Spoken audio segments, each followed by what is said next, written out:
inta la xaqiijiyay in ka badan 15 askari oo kamid ah ciidanka booliska Soomaaliyeed ayaa ku dhintay tireentaasi ka badanna way ku dhaawacmeen kadib markii qof miineysan oo isku soo ekeysiyay ciidanka booliska uu dhaxgalay qaar kamid ah ciidanka oo tababar diyaar garow ah ku sameynayay barxadda dugsiga tababarka ee Janaraalka Kaahiye kaasoo iskugu diyaarinayaan maalinta ciidanka booliska Soomaaliyeed oo ku beegan 20 December qof ku soo labistay dharka ciidanka booliska ayaa soo dhaxgalay ciidanka oo isku diyaarinaya inay sameeyaan gaardiska balse intaysan bilaaban gaardiska ayaa dhacay qaraxa iyadoo halkaas ku nafwaayeen qaar badan oo kamid ah ciidanka booliska Soomaaliyeed mas'uuliyadda weerarka waxa sheegtay ururka al-shabaab gudoomiyaha gobolka Banaadir ahna doq magaalada Muqdisho mudane Thaabit Cabdi Maxamed ayaa booqday isbitaalka Madiina halkaas oo la geeyay dhaawacyada askartii ku dhaawacmay weerarkii saakar la eegtay askarta ciidanka booliska gudoomiye Thaabit ayaa u tacsiyay dhammaan ciidanka booliska Soomaaliyeed iyo ummadda Soomaaliyeed isagoo sheegay in booliska Soomaaliyeed ay saaxiib dhow leeyihiin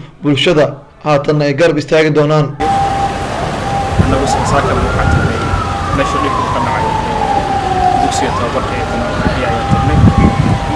saraakiisha booliska waxay soo aragtay ka qayb qaadanay kaalin nooga aadan waxaan waxa loo xiran la garab istaagay booliska la garab istaagay markaas maadaama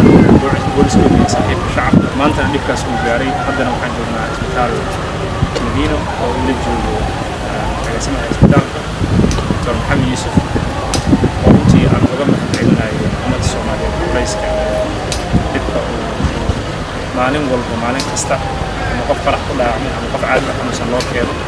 una taagnaa muddo ilaahay ka abaal mariyo ummadda Soomaaliyeed abaalka soo yeeshay intii isla markaas taagan uga mahadcelinaya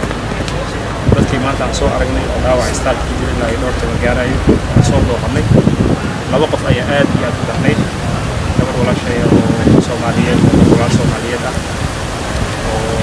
booliska ku tirsan oo si dhaawac aad u daran gaaray oo halkan u baahan sidoo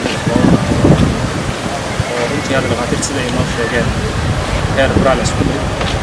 أحمد سليمان هوكيو تي في مقالة مقدشو